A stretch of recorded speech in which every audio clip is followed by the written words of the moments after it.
আসসালামু আলাইকুম। আপনারা দেখছেন নামাজের সময়সূচি। যদি ভিডিওটি ভালো লাগে অবশ্যই লাইক দিয়ে চ্যানেলটি সাবস্ক্রাইব করবেন এবং আপনি কোথা থেকে আমার ভিডিও দেখছেন তা অবশ্যই কমেন্ট করে জানাবেন। আগামীকাল 2রা অক্টোবর রোজ বৃহস্পতিবার, 9 রবিউল সানি 1447 হিজরি, 17 আশ্বিন 1432 বঙ্গাব্দ। আপনারা দেখছেন ঢাকা ও তার পার্শ্ববর্তী এলাকার নামাজের সময়সূচি। ঢাকা ফজর শুরু ভোর 4:36 মিনিট, ফজর শেষ ভোর 5:49 মিনিট। জোহর শুরু দুপুর 11:49 মিনিট, জোহর শেষ বিকেল 4:05 মিনিট। আসর শুরু বিকেল 4:06 মিনিট, আসর শেষ সন্ধ্যে 5:45 মিনিট।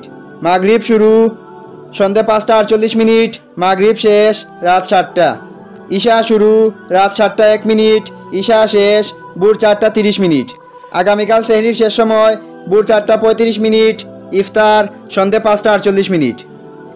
এবারে আমি আপনাদেরকে আগামীকালকের নিষিদ্ধ নামাজের সময়সূচি জানিয়ে দেব। সকাল 5:50 মিনিট থেকে 6:05 মিনিট, দুপুর 11:43 মিনিট থেকে 11:48 মিনিট, সন্ধ্যা 5:31 মিনিট থেকে 6:46 মিনিট। এবারে নফল নামাজের সময়সূচি।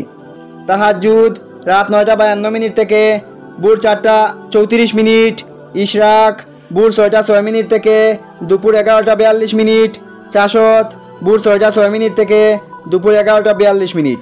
আগামীকাল সূর্যোদয় ভোর 5:50 মিনিট, সূর্যাস্ত সন্ধ্যে 5:45 মিনিট। উল্লেখিত সময়ের সাথে যেসব বিভাগের সময় যোগ এবং বিয়োগ করতে হবে তা হলো: যোগ করতে হবে খুলনায় 4 মিনিট, বরিশালে 1 মিনিট, রংপুরে 4 মিনিট, রাজশাহীতে 6 মিনিট। বিয়োগ করতে হবে চট্টগ্রামে 5 মিনিট, সিলেটে 7 মিনিট, ময়মনসিংহে 1 মিনিট। এই ছিল আগামীকালকের নামাজের সময়সূচি। ধন্যবাদ। আল্লাহ হাফেজ।